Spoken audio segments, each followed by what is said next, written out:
Okay, let's start. So good morning to all our American customers. Good afternoon to those from Caribbean area. And I can see a few customers from Europe and Middle East connected. Good evening, ladies and gentlemen. Thank you for joining our webinar. Today we will speak about new features and new opportunities we bring to you with maintenance releases 74, 75, and 76. Your microphones are muted. That's okay. We have 27 participants already connected. We don't want this webinar to become a mess, so you can type your questions in the Q&A section. This webinar is going to be conducted by myself, Mike Kiddick, Product Officer at PortaOne, and my colleague, Eleonora Sokolova, who is a business analyst at PortaOne.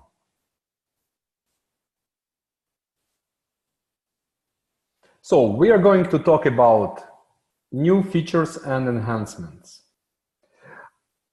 a few new integrations with third-party solutions. I will also briefly touch on what we are planning to do next. And of course, at the end of the session, we will have Q&A. And Eleonora and myself, we will try to answer all your questions.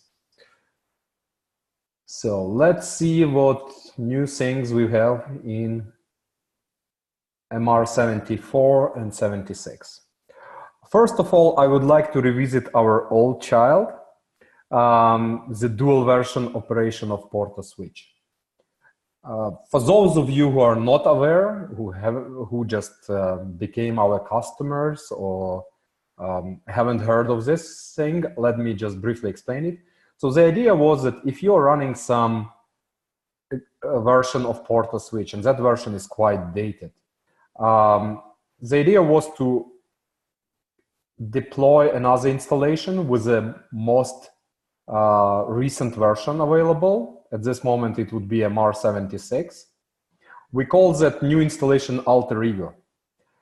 And then, while having two systems running in parallel, the idea was to move over customers in small batches, of course, doing all the proper testing and checking whether the service provided is not affected. So that was the basic idea of dual version.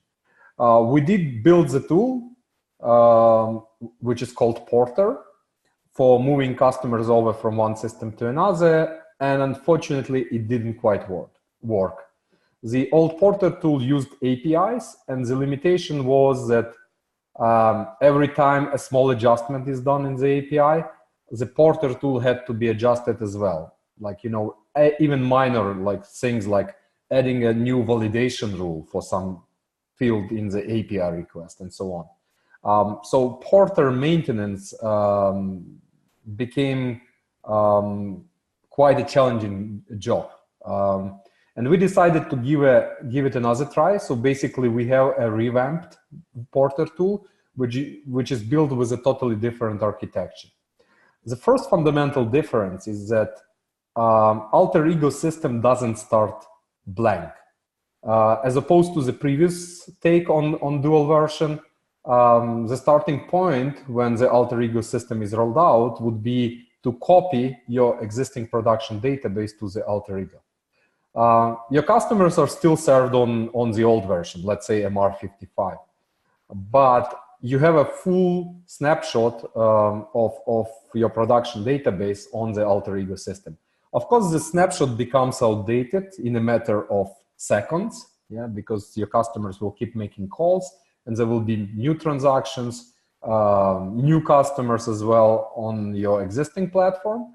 But alter ego system will have a much better start than it used to have. The second fundamental difference is that the remastered Porter works via database requests. So it doesn't work as, it doesn't use API anymore. It basically uses the same code that is typically used for regular updates. I mean, when you update from version 55 to 60, there is a code which modifies the database structure and modifies the actual data to be compliant with the new version. And the same code is now used to update the database, of course, the small subset of data, not the full database, small subset of customers to update the structure of the data to the new version. That is the fundamental difference, and that is a proven way, because we've been doing regular updates for many, many years, and the tool which does database updates is highly reliable, and it's been in the field for quite a while. So we believe with this approach, you would be able to get off some very old releases, some very old versions, and it provides you with a controlled way of updating the platform from one version to another without having any service downtime, and having control over the speed of update, or over the speed of migration in this case. So we believe this is a great tool for you to update from one version to another. We keep building our call control API. Our ultimate goal is to provide you with the infrastructure so you could build your own applications for call management. And there is a very wide range of possible applications. It could be integration with CRM systems, like, typical stuff. When customer calls in, the operator would have the information about the customer in the pop-up window. Or whenever the customer record is opened in CRM, the account manager can instantly initiate a call to the customer, and things like that. Another application would be to have some sort of the operator panel, or person who answers the call in the IP-centric environment, and that person would need some tool to transfer calls, to see who is currently on the phone and who is not, who is available, and things like that. And call control API can definitely be used like that. So we extended the API with 2 additional features. That would be call transfer and on-the-spot conferences. Let me give you an example of how it can be used, how this API methods can be invoked. And my example is going to be a bit sophisticated. As you're probably aware, we made our PortaSwitch, our soft switch, compatible with IMS networks. It means that PortaSwitch can be used as an application server within the LTE network. And when it's used, your mobile users get the full flexibility of PortaSwitch, including all the business features like call transfer, voicemail, call forwarding, and things like that. Calling from extension to extension as well. So my example for call transfer would be like this. There is a user, Peter, who doesn't have to be a customer of this particular mobile operator, who doesn't have to be a customer of yours. They would call Alice, who is hosted on your platform. So Alice receives a normal mobile call. And during the call, she realizes that the questions that Peter has would be better answered by John, not by herself. So she wants to transfer the call to John. What she would do, she would launch a special application, call management application on her smartphone, and transfer my current call to John. And John would be just picked up from her contact list.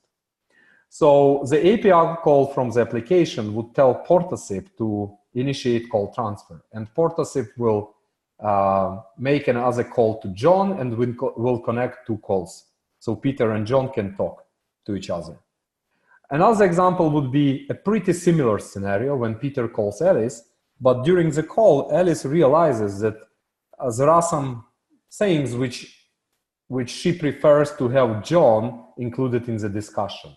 So again, she launches the call management app on her smartphone, and she says, please turn my current call into a conference call, and invite John into that call.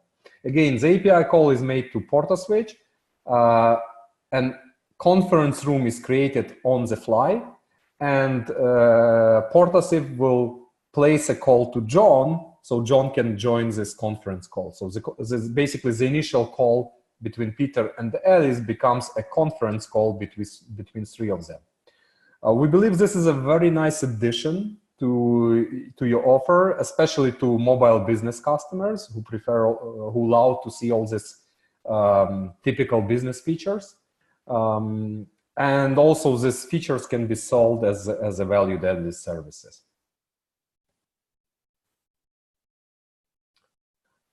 It's been some time since we introduced roles. Roles is our new approach to management of access to web interface. We used to have access levels in the old interface, and now on the new interface we have roles. These roles were initially available only to administrator users, where you could create your custom role with some access limited or some access read-only. It's much easier to design roles. Those of you who ever created access levels in the old platform, you would know what I'm talking about. So it's much easier to define roles, because right now for roles, inside roles for each component, you basically tell the system whether the access to this component has to be read-only, no access, or full access. Just 3 settings. So what we introduced in the recent version, we also enabled roles for customers and accounts. So you can now create a custom role for customers. For example, let's say you have a customer that is data only, a mobile user with data only packages. Obviously, on the standard self-care, there is an IP-centric step. And for data only customers, this step doesn't make any sense. So we would like to hide it. So you can now create a custom role, which has no access to IP-centric step, and you would assign this role to all your data-only customers, or accounts for that sake. There is also a feature that you are well aware of, that administrators can do impersonations. They can log in as a customer or as account. There is a single login button on the administrator interface. Now this button provides you with 2 options. You can either log in with the actual assigned custom role, or you can log in with a regular, fully featured role for customer and account. We believe this simplifies management of access greatly, and administrators would have to spend less time on setting up all these customized roles for customers and accounts. The next feature is again related to mobile networks and to mobile offerings. We do now provide a way to charge for roaming SMS real time. Porta Billing can now automatically detect which network is visited by the user. It receives this information from the mobile network, and it can use that information to look up in which zone the user is roaming. And then you set up your products and your tariffs so that you have one tariff for each zone. And based on the lookup, the system will choose the correct tariff. It will choose the tariff for a particular zone. This is a great tool, especially for if you provide mobile services to prepaid users, because obviously you don't want to risk any potential revenue leakage and any prepaid users going, balance of any retail users going negative. And you can offer roaming services in all countries of the world, and you can offer it to both prepaid and postpaid customers. Another addition is captive portal for Wi-Fi users. The idea of captive portal is very simple. If you decide to offer Wi-Fi access as a value-added service for your existing customers, or a completely new service rolled out, I don't know, on some island or in airports, in cafe, whatever, when users connect, you do need some web page to collect user credentials, or maybe for the user to go through the registration process. And Captive Portal provides just that. It can capture user credentials for existing users. It can also offer a registration form to sign up for the service. Once all this information is collected, it sends this information to the access point or to the access server, if you use a centralized access server. And then access server using the user credentials and knowing which session these credentials are used for. It can request authorization from the billing engine, and it can apply specific QoS or bandwidth or other attributes to the internet session. Currently, this portal is integrated with Huawei broadband access server, but any other access servers or access points can be easily integrated. Of course, the captive portal needs to follow your brand, your corporate style, or your product style. So it has to be customizable, and it is. It can be branded for any operation. Of course, the requirements for Wi-Fi access are different, and the portal may require some customization. In some cases, for example, end users need to top up their Wi-Fi access using the credit card.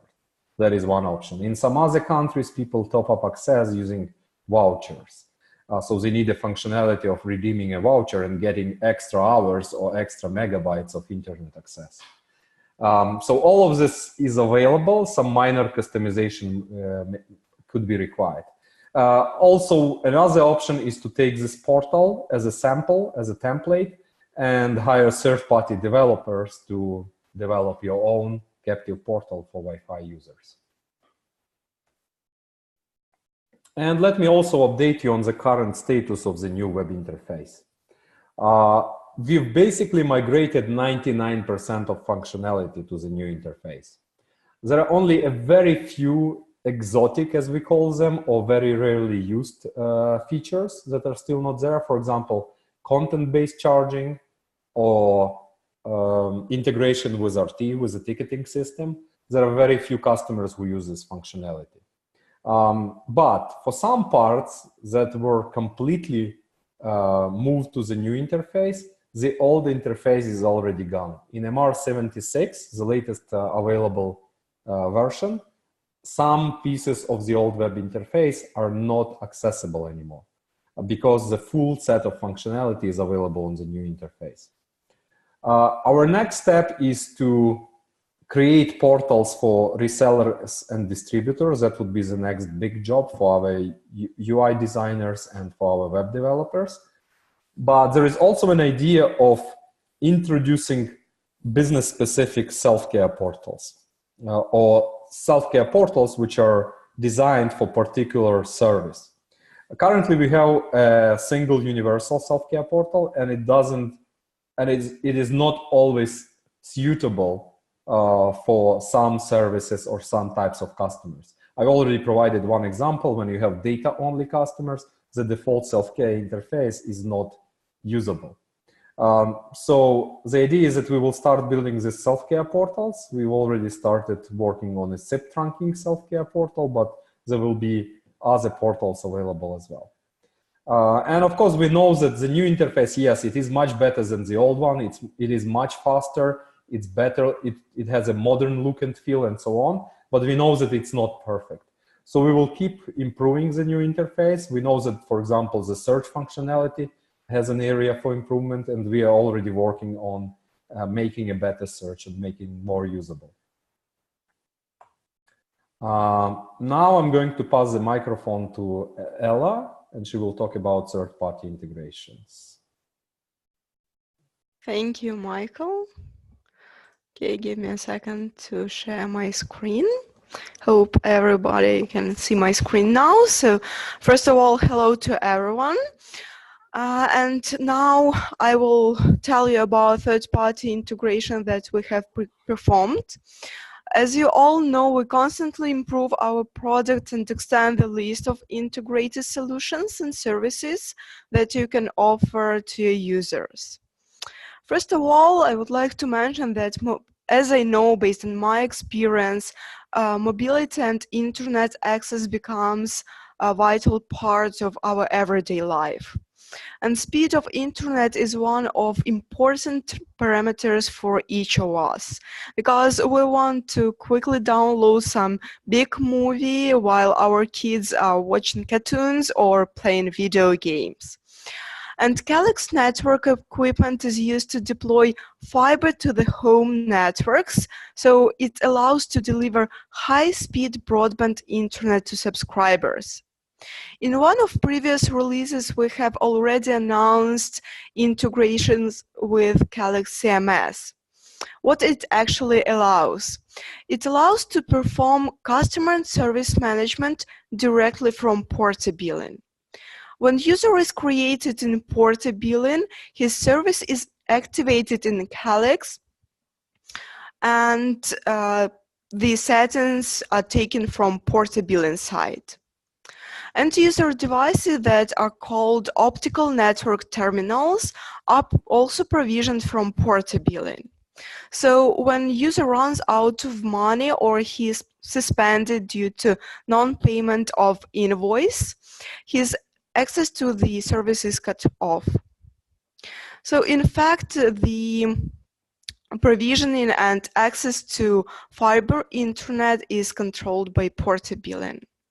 And now we have extended the list of automatically provisioned ONTs with 2 more devices. These ONTs are GPON-only devices and have separate ports for data, video, and voice. This integration means that if you decide to provide fiber internet to your customers, you can automatically provision 844G and 854G ONTs. So how does this happen? Administrator preconfigures Calyx.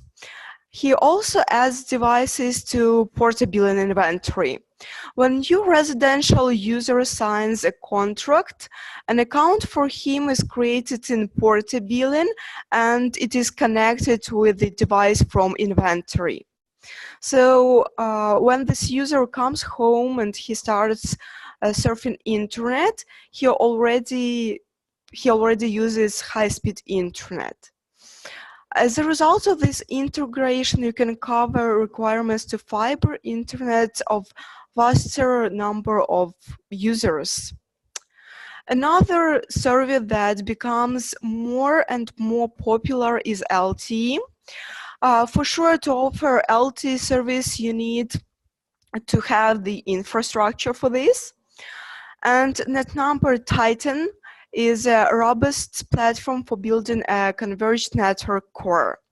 It contains a set of network core elements such as HSS, PCRF. It also can handle signaling and routing applications. It's highly scalable platform. It has high availability and can be used to build private LTE networks. Titan HSS is doesn't only handle subscriber database, but it also keeps profile information and it keeps information about upload, download limits for users. And PortaBilling is now integrated with NetNumber Titan HSS. So PortaBilling provisions subscriber data such as SIM card details, access point network IDs, roaming profile IDs, and upload download limits for users to HSS. And also PortaBilling takes care of user charging. This actually means that you can use NetNumber Titan HSS in your LTE network and provision your users automatically from PortaBilling. So if you plan to provide LTE in some rural area or small city, you can benefit from this integration to launch this service. So PortaBilling will take care of user provisioning and NetNumber Titan HSS will take care of user authorization and authentication in mobile networks.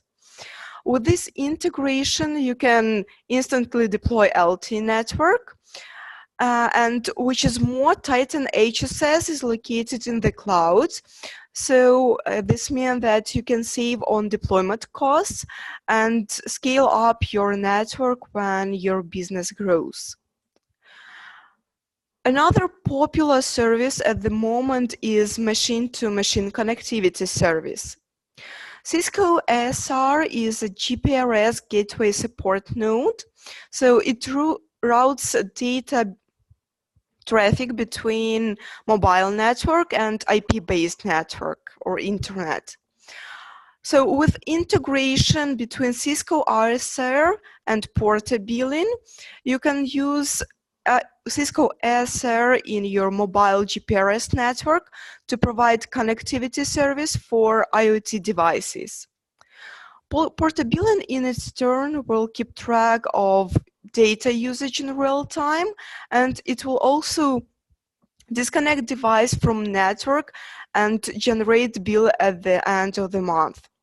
So let's take an example when connectivity service is provided for logistics company, and it uses your data network to parse information about location of vehicles.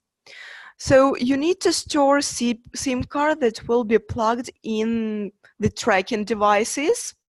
You need to monitor how much data they have used and invoice the company for data usage at the end of the month. So now you can use PortaBilling with Cisco ASR for this purpose. PortaBilling will store customer base. It will store information about allowed service and data bundle. And Cisco will ask PortaBilling about available megabytes in real time. It will also keep track of used data bundle. At the end of the billing period, PortaBilling will generate invoice based on the data that this device has used during the period. So everything you need to start providing the machine-to-machine connectivity service is to upload SIM cards to PortaBilling and actually create users. As a result of this integration, you can use Cisco ASR GPRS gateway and PortaBilling to roll out machine-to-machine service. And now I'm passing microphone back to Mike. Thank you, Ella. Let me start my presentation now. Okay, I hope it's shared now. I hope you can see my screen. Yeah. Okay, so let's speak about our bright future. What's next for us? I will start by revisiting the current status of development, what maintenance releases are available and what maintenance releases are coming next. So the latest long life supported release is MR75. We released build one just a couple of weeks ago. The latest leap forward release with all the latest features is MR76, released a month ago. The next leap forward release is obviously MR77, which will be out by the end of April. And the next long life maintenance release, well, it will be in September.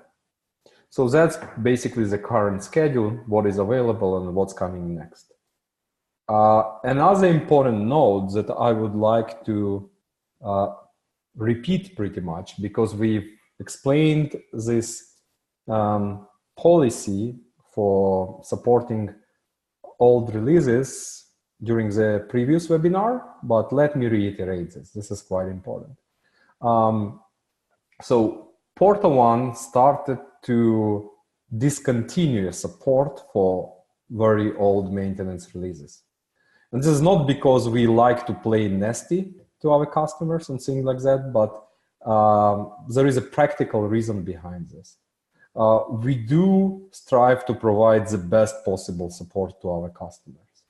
And the wider the range of maintenance releases that needs to be supported, the more difficult it is to find resources, to find support engineers, and especially support engineers that would work in shifts, as we call them, duty engineers, to support and maintain your installations. Those, for example, a very popular maintenance release still among our customer is MR55, which was released 3 years ago. And obviously those support engineers that were trained and skilled with MR55 has moved on in their career. Some of them became senior support engineers, team leads. Some of them moved to development department or QA department. And obviously new hires, they study most recent maintenance releases. Most of the time, we cannot spend as much effort on training and teaching them about the old maintenance releases. So that's why we started to discontinue old releases, support for old releases, and end-of-life dates are available on the release notes page. Those of you who are not aware, when you log into RT, to the request tracker, in the top right corner, there is a button with words MR, sorry, with letters MR, which will take you to the page with release notes. And next to each maintenance release, there is a date which indicates when this maintenance release becomes ends of life, meaning that it will not be supported anymore. So, for example, maintenance release 60 has become end of life in January this year. And maintenance release 65 will become end of life in September. So please do plan your updates and your schedule of updating your platform to new versions accordingly. We can provide an extended support for an extra year after this end of life date, but it's better to move on and to keep current or as much current as possible with maintenance releases. The next thing is PortaDI. This is the tool that we announced during the previous webinar. This is a business intelligence tool, the tool to build nice visual reports to do data mining and analysis.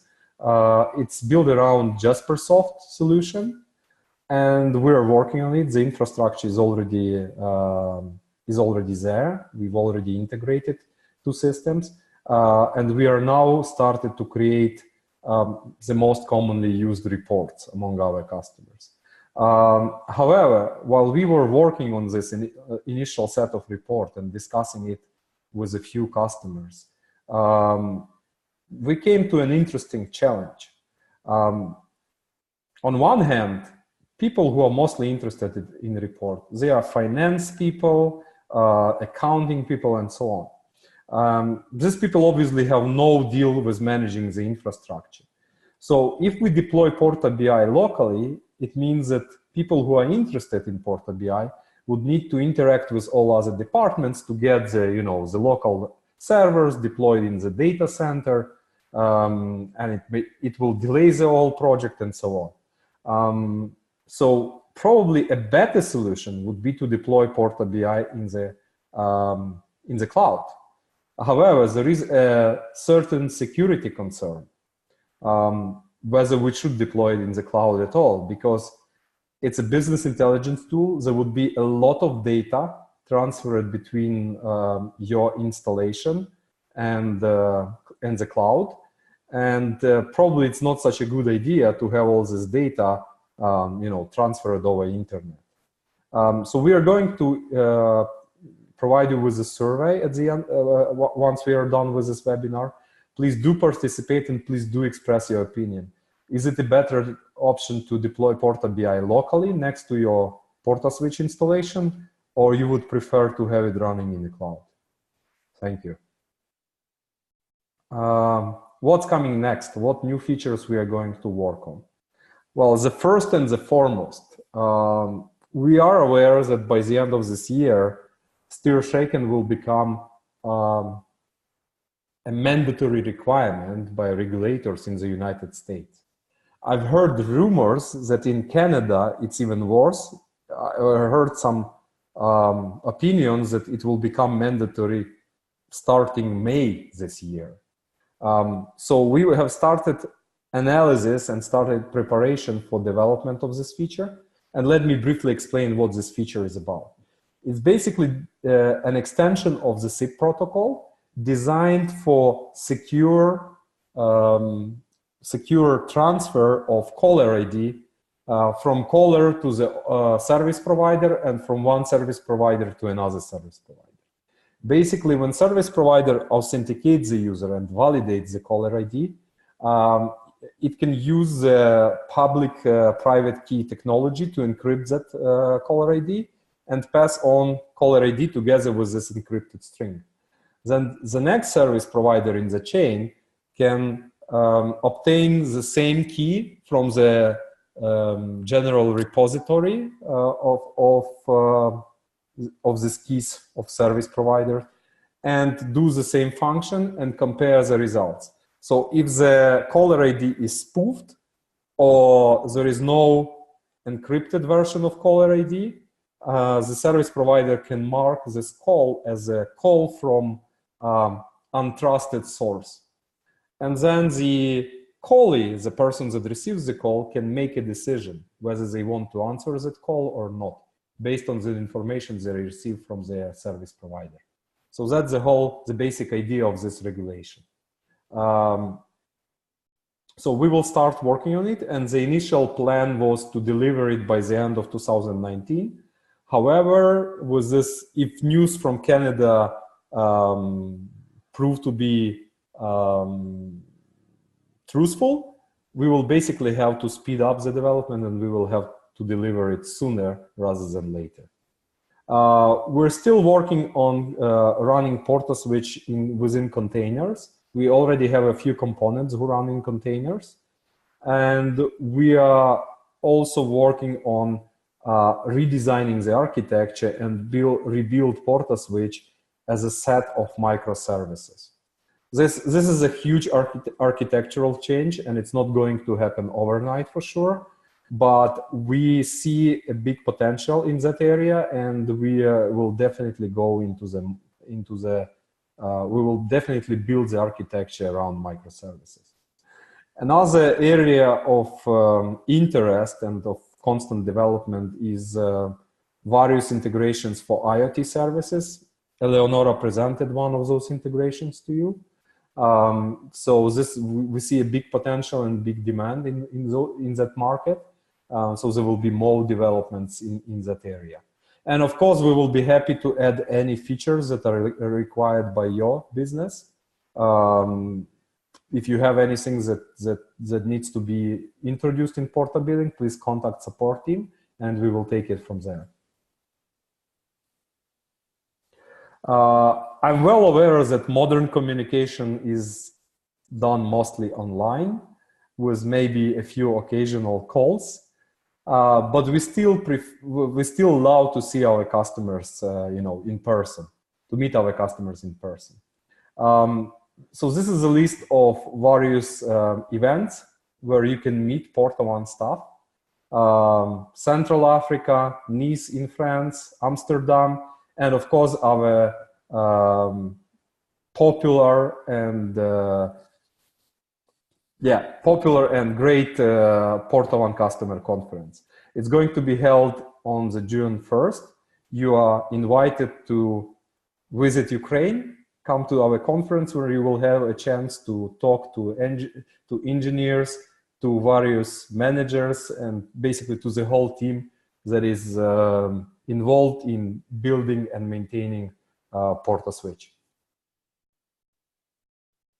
That's it for today. We are done with our presentation and we are ready to answer your questions. I have just one request, please. Please keep your questions focused on the topics of this webinar. I understand that sometimes you have some current issue with the platform or you want to discuss some specific development for your business. Let's take those points offline and let's go through questions which are related to what we've presented. So the first and the favorite question is whether this presentation and this recording is going to be available. And the answer is, as usual, yes. We will publish the recording and the presentation on our website, as we've been doing for many previous webinars. So please just get back to our website early next week, and you should have the recordings available for download and also the presentations. Okay, let's see what other questions we have.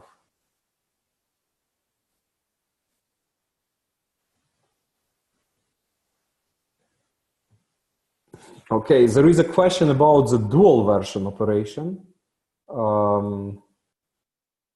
Whether the system copies, I mean, whether the porter copies the, not only the customer's accounts, but also the products and all related objects. Generally, the answer is no, because as I said, we changed the approach, and the new version that is deployed in parallel will not start with a blank database. With the new approach, the new version starts with a full copy of the production database, so all products and all related information is already there. What Porter is copying, I mean the second version of Porter 2, what it does copy is customers' accounts and full service configuration, like all the service features, like extensions, hand groups, auto attendants, call queues, and all that stuff is being copied over. And then the same product is assigned in the old system, and the same product is assigned in the new system. The product is already in the database. So the dependencies are not copied over. The dependencies will be copied during the initial dump of the database on the old version, and they will be imported into the new version together with the database. Let me see what else we have.